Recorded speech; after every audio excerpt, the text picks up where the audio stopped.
반갑습니다. 주TV 국어 강의에 오신 여러분들을 환영합니다. 이번 시간에는요, 여러분들과 수사법의 기교 중에 반어법과 역설법에 대해서 알아보는 시간 갖도록 하겠습니다. 우선 반어법과 역설법, 참 많이 듣는 수사법 중에 하나인데요. 정확한 차이가 무엇이고 또 그 개념은 어떻게 되는 건지, 어떤 상황에서 쓰이는지 이번 시간에 좀 확실하게 알아보는 시간 갖도록 하겠습니다. 자, 그럼 함께 시작하겠습니다. 자, 반어법과 역설법의 차이를 알아보기 전에 반어법, 그 개념부터 정확히 해야겠죠. 반어법이란, 자, 한자어를 좀 하나하나 풀어볼게요. 돌이킬 반자에, 말어자에, 법칙 법자를 쓰죠. 말을 돌이켜, 즉 말을 뒤집어서 이야기하는 방법인데요. 속마음과는 정반대되는 말을 하여 원래의 의미를 강조하는 표현 방식. 강조하기 위해서 속마음과는 정반대되는 말을 해서 원래의 의미를 강조하는 표현 방식이라고 할 수 있는데요. 이렇게 개념만 들어갖고는 정확하게 이해가 되지 않을 거예요. 그래서 쉬운 예를 하나 드린다면요. 예를 들어 학생이 지각을 한 상황에서 선생님이 이렇게 얘기를 할 수 있겠죠. 상황극을 하나 만들어 볼게요. 선생님, 죄송합니다. 제가, 1시간이나 늦었네요. 늦잠을 자는 바람에, 너무 죄송합니다. 아유, 그래. 넌 항상 그렇게 일찍 오는구나. 오늘도 정말 일찍 왔네. 네? 일찍 왔다고요? 더 늦게 올 걸 그랬나? 아니, 뭐라고, 이 녀석이? 지금의 상황극을 잠깐 들어봤는데요. 자, 이 상황에서 선생님이 너 정말 일찍 왔구나 라고 하는 그 말은 정말 늦었다는 것을 정반대로 표현해서 상대방에게 더 미안하게 만들기 위한 그런 어떤 어법이라고 얘기할 수 있겠죠. 그렇기 때문에 원래 의미를 좀 강조하기 위해서 속마음과는 정반대되는 말을 하는 건데요. 자, 우리가 반어법의 정의만 갖고는 정확히 어떻게 사용되는 수사법인지는 알 수 없을 것 같아서 좀 더 구체적 실례를 살펴볼 텐데요. 시 한 편을 준비를 했습니다. 김소월님의 먼 후일이라는 시인데요. 반어법의 실제 적용 사례를 좀 살펴보기 위해서 인용한 시니까요. 한번 살펴보도록 하겠습니다. 먼 훗날 당신이 찾으시면 그때 내 말이 잊었노라. 당신이 속으로 남으라면 무척 그리다가 잊었노라. 그래도 당신이 남으리면 믿기지 않아서 잊었노라. 오늘도 어제도 아니있고 먼 훗날 그때 잊었노라라고 했습니다. 자, 여기에서 공통적으로 보이는 게 있죠. 잊었노라라는 표현들이 각 연마다 이렇게 반복이 되어 있습니다. 그러나 여기에선 실제 잊었다는 게 아니라 못 잊었다는 표현을 정반대로 표현한 것이라고 할 수 있죠. 반어법이 쓰인 실제 사례라고 할 수 있어요. 먼 훗날 당신이 찾으면 그때 잊었다는 건 먼 훗날 가서 잊을 거고, 지금은 잊었다, 못 잊었다, 못 잊었다는 얘기죠. 그렇기 때문에 잊지 못했다는 정반대의 의미, 반어법이 사용됐다라고 이야기할 수 있겠고요. 당신이 속으로 남으려면 무척 그리다가 잊었노라. 자, 여기서도 역시 무척 그리다 잊었다라는 건 잊지 못했다는 역시 정반대의 의미, 반어법이라고 할 수 있겠고요. 그래도 당신이 남으려면 믿기지 않아서 잊었노라. 역시 잊었노라라는 것을 반복해서 말하고 싶은 잊지 못했다는 이야기를 좀 더 강조하는 것이라고 할 수 있겠죠.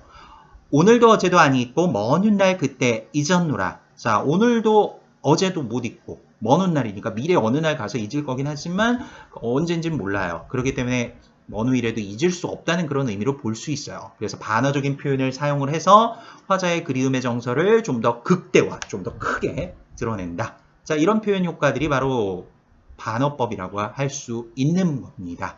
자, 그래서 방금 설명한 내용들을 좀 간략하게 이렇게 글로 적어낸 부분이고요.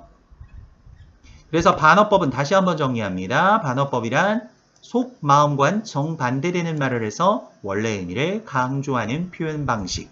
이해가 있지만 말썽을 부리는 아이한테 엄마가 흔히 하는 말, 아유, 너 참 예쁜 짓만 골라서 하는구나 라고 할 때 정말 예쁜 짓이라는 의미일까요? 그렇지 않죠? 자, 이런 의미도 바로 반어적인 표현 기교가 들어간 것이다 라고 할 수 있겠죠.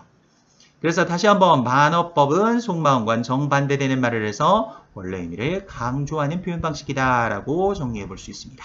자, 그렇다면 이제 다음으로 역설법을 들어가 보도록 할 텐데요. 역설법은 거스를 역, 말씀설, 법칙법, 말씀을 거스르는, 즉 말을 거스르는, 뭔가 이치에 맞지 않는 말을 한다는 거죠. 이치에 맞지 않는 말을 하는 표현 방식. 자, 이렇게만 얘기해서는 좀 뭔가 와닿지 않을 거예요. 자, 그렇기 때문에 실제 사례를 볼 건데요. 역설법의 실践 적용 사례로 역시 시 한 편, 한영우님의 님의 침묵의 일부를 인용을 해봤어요. 님은 같습니다. 아, 사랑하는 나의 님은 같습니다. 푸른 산빛을 깨치고 단풍나물 숲을 향하여 난 적은 길을 참아 떨치고 갔습니다. 사랑하는 님과 이별한 상황이란 걸 알 수 있겠고요. 중간 생략이 되어 있고요. 우리는 만날 때 떠날 걸 염려하는 것 같이 떠날 때 다시 만날 것을 믿습니다. 라고 해서 재회의 소망도 있는데 그 지난 글씨로 님은 같지만 난 님을 보내지 아니하였습니다. 이 부분을 좀 잘 유심히 보셔야 될 것 같아요. 님은 갔어요. 그런데 난 님을 보내지 않았대요. 자, 이거 말에 모순이 있죠? 모순이란 거 앞뒤가 안 맞죠? 왜요? 님은 갔다라고 했는데 난 님을 보내지 아니하였다. 아니 이미 윤리적으로 떠나서 없는데 왜 보내지 않았다는 거지? 이거 뭔가 앞뒤가 안 맞는 얘기죠? 그렇기 때문에 이런 부분들이 바로 역설법이라는 겁니다.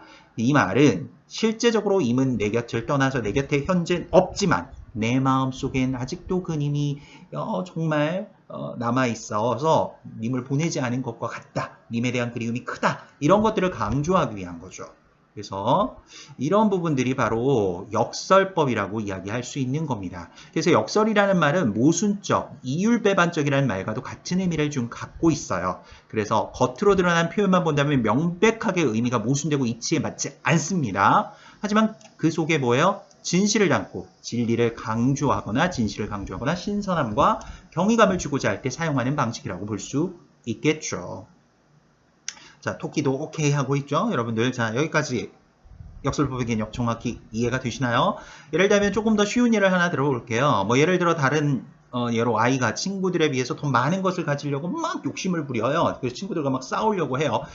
더 가지려고. 그때 엄마가 아이에게 주는 게 남는 거란다 라고 하면 자, 이거 뭔가 모순되지 않아요? 의미상? 주는데 뭐가 남아요? 주면 내게 없어지는 건데 줄어드는 거죠. 어떻게 남는 거예요? 이치상으로 모순된 표현이지만 이 말 속에는 남에게 베푸는 행위를 통해 마음이 더 넉넉해진다는 진리를 담고 있는 표현이죠. 이 또한 역설법이라고 할 수 있는 겁니다.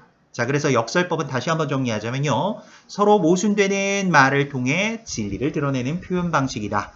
라는 것이죠. 지는 게 이기는 거야. 이런 표현 또한 역설법이죠. 자, 역설법은 그래서 화면 확인하시고요. 서로 모순되는 말을 통해 진리를 드러내는 방식. 자, 그럼 반어법과 역설법의 차이를 좀 정확하게 이제 알아보는 시간 갖도록 하겠습니다. 반어법은 개념 정리된 부분을 보시면 속마음과 정반대되는 말을 해서 원래의 의미를 강조하는 거지만 역설법은 서로 모순되는 말을 통해 진리를 드러내는 방식. 그래서 이 부분이 중요합니다. 반어법은 의미나 어법상의 모순이 없어요. 하지만 역설법은 의미나 어법상의 모순이 나타나죠. 예를 들면 나보기가 엮여가실 때에는 죽어도 아닌 눈물을 흘리라는 김소월님의 이 시에서 보면 죽어도 눈물 안 흘린다고 했지만 사실 속으로는 피눈물 흘릴 거니까 제발 가지 마세요. 이런 의미예요. Don't go baby, don't go baby라고 하죠. 자, 웃자고 한 소리고요. 자, 가지 말라는 의미고요. 자, 그래서 겉으로 드러난 문장에는 의미나 어법상의 모순은 없어요. 반대로 얘기한 거지만 서정주의 견우의 노래라는 시의 일부는요. 우리의 사랑을 위해선 이별이 있어야 하네. 아니 보통 사랑을 위해선 만남이 있어야지 왜 이별이 있어야죠? 그럼 사랑이 멀어지는 거잖아요. 뭔가 의미상에 맞지 않죠. 이런 부분들이 역설법이에요. 사실 이 부분은 이별의 아픔을 수용할 때 사랑은 더욱 커질 수 있다는 의미를 담고 있다는 거죠. 그래서 이런 부분들이 바로 역설법과 반어법을 구분짓는 부분이죠. 다시 한번 반어법은 의미나 어법상의 모순이 없지만 역설법은 의미나 어법상의 모순이 나타나는 거죠. 자, 이제 확연하게 구분이 되시나요? 자, 구분이 됐다면 여러분들 자, 좋아요 꼭 눌러주시고요. 자, 국어의 완성, 국어의 자신감, 김기주 국어논술 블로그에서 여러분들 네이버에서 김기주 국어논술 치시면 자, 블로그도 확인하실 수 있습니다. 꼭 확인하시고 여러분들 도움을 많이 받으셨으면 좋겠습니다. 자, 오늘 강의는 여기까지고요. 반어법과 역설법 다시 한번 화면을 통해 잘 확인하시고 정리해 주시기를 바라겠습니다. 수고하셨습니다.